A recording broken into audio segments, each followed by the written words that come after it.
Okay, so we need to talk about the bathroom. Something you use every single day and never think about twice. Push a handle. Gone. Never think about it again. Now imagine you're an ancient human. No toilet, no toilet paper, no privacy. And somehow, this simple daily problem shaped entire civilizations. A sponge shared by literally everyone in the room. Buckets thrown straight out of windows onto the street. And an invention so old, it predates written language itself. We're covering all of it, from squatting behind a bush to the actual invention of the flush. Let's get into it. For most of human history, the method was genuinely simple. Find a spot, squat, done, a field, by a river, behind a rock, wherever you happen to be. And here's the twist. Doctors will actually tell you that squatting is genuinely a more effective position than sitting. It relaxes the right muscles.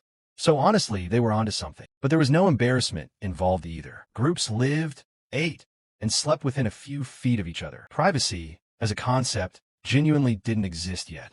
And here's something wild. Scientists have actually found fossilized human waste from Neanderthals, roughly 50,000 years old. And it actually tells researchers exactly what they were eating. Ancient poop is genuinely a historical record. But eventually, people stopped wandering and settled into cities. And in a crowded city, just find a bush stopped working. So around 4,500 years ago, in ancient Mesopotamia, people dug the very first dedicated toilets. Simple pits, about a meter across. You'd squat directly over the hole. And the pit itself was lined with hollow ceramic cylinders, specifically to keep waste from just leaking straight into the ground. In cities like Eshnunna and Nuzi, archaeologists found actual brick seats, coated in bitumen, a natural tar, specifically to waterproof the seat. Waste dropped through a slot at the base, straight into clay pipes, which carried it away to a cesspit. That's genuinely the same basic logic as a modern toilet. For 1,500 years before flush toilets were supposedly invented. But the toilet you probably imagine with actual flowing water that came about 1,000 years later on the island of Crete. At the Palace of Knossos, home of the Minoan civilization, archaeologists excavated something genuinely historic. A toilet seat positioned directly above a water channel. Water flowed underneath, washing everything straight into the sewer system. That's an actual, functioning flush toilet. Roughly 3,700 years old. The oldest known flushing mechanism on Earth. And this idea didn't stay in one palace. It spread through the Greek world, city by city, showing up in large-scale communal latrines, like one found in Athens with 68 seats in a row. Privacy still wasn't really the point, but nobody committed to this idea harder than the Romans. This is a Roman public toilet called a forica, and Romans genuinely did not care about privacy here. You'd sit shoulder to shoulder with a dozen other people, holes cut so close together there were no dividers at all, just right next to a stranger's business. And people would just chat here, casually, like it was nothing. Underneath the seats ran a channel of flowing water, carrying everything straight out to the city's sewer system. And here's the detail that always gets people. Toilet paper didn't exist. Instead, there was a shared sponge on a stick called a xylospongium, dipped in water, or sometimes vinegar and salt water, then used and passed along to the next person. Genuinely, I have nothing else to say about that. And weirdly, sanitation wasn't even the main worry here. Rats and other animals genuinely lived down in these sewers and could genuinely pose a real danger to anyone seated there. So Romans actually prayed to a goddess before using public toilets, asking for protection from whatever was lurking beneath the seat. But this next part is genuinely the wildest thing Rome did with waste. Rome's sewer system was genuinely massive. Ancient writers said it was big enough for a wagon full of hay to pass through. An actual river flowing underneath the entire city. But here's a detail that's genuinely bizarre. Urine wasn't even treated as pure waste. Large jars sat on street corners, specifically collecting it, because the ammonia in urine was actually used to wash clothing. Yes, they're actual clothes. And chemically, it genuinely worked as a stain remover. And yes, Rome genuinely taxed the urine trade. Money literally did not stink.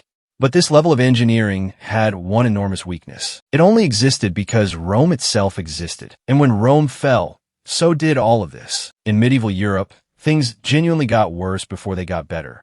Most homes just had a chamber pot, kept right in the bedroom. And when it filled up, someone had to empty it. In crowded cities like Edinburgh, with buildings up to 14 stories tall, the easiest option was just tipping it straight out the window. With a warning shout first, garde à l'eau. Borrowed from the French, garde à l'eau, watch out for the water. If you heard it in time, you had a chance to dodge. If not, well, eventually, cities actually passed real regulations about this. In Edinburgh, waste could only legally be tossed between 10 p.m. and 7 a.m. An actual government act specifically about this. The wealthy, meanwhile, had upgraded chamber pots, called closed stools. Fully enclosed, often velvet-lined, just to hide the smell and the embarrassment. And this actually had deadly consequences. Waste sitting in the streets spread real disease across European cities for centuries. So how did people actually clean up before toilet paper existed? The very first documented toilet paper actually shows up in China in the 6th century AD. And centuries later, this genuinely scaled up.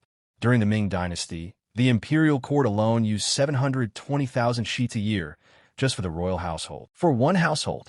Meanwhile, in most of the rest of the world, people were using whatever was around. Old newspapers, cheap printed pages, whatever paper you could get your hands on. It wasn't until 1857 that Joseph Gaiety in America introduced the first commercially sold toilet paper in the West. But the toilet itself was still stuck behind.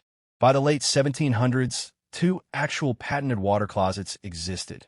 One from Cummings in 1775, one from Brahma in 1778.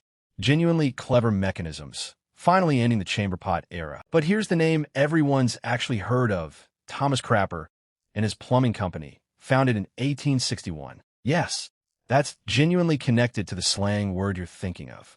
His name was stamped directly onto every toilet tank he made. And around the same time, real infrastructure caught up too. Philadelphia got the first modern waterworks in 1820. Boston got the first modern sewage system in 1823. And in 1825, the very first toilet was installed in the White House. Piece by piece, it all finally clicked into place. And here's a genuinely interesting side note before we wrap up. Even after toilets became indoor fixtures, they were still decorated with flower patterns, like a leftover memory of being outdoors. And we still don't even call it what it is. We call it the bathroom, even when there's no bath in sight. Some of that ancient embarrassment just never actually left us. Which is kind of funny, considering our ancestors used to do this shoulder to shoulder, sharing a sponge, without a second thought. So, let's actually look at what we just covered. For 1,500 years ago, people were already digging line pits and coating seats in waterproof tar. 3,700 years ago, someone built an actual working flush, a working flush toilet. Rome built sewers big enough to drive a cart through, and turned collected urine into an actual taxed industry. And then medieval Europe just genuinely regressed.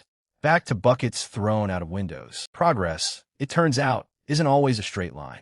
So next time you casually flush a toilet, genuinely be grateful. It took thousands of years to get here. So that's the real story of how humans solved one of the most basic problems there is, and somehow made it weirder at almost every step. Ancient pits, the first flush, a shared sponge on a stick, a whole city's poop taxed. Honestly, appreciate your bathroom tonight. If your brain just got a little bigger, go ahead and subscribe, because next time we're cracking open another ancient mystery you were probably never taught in school.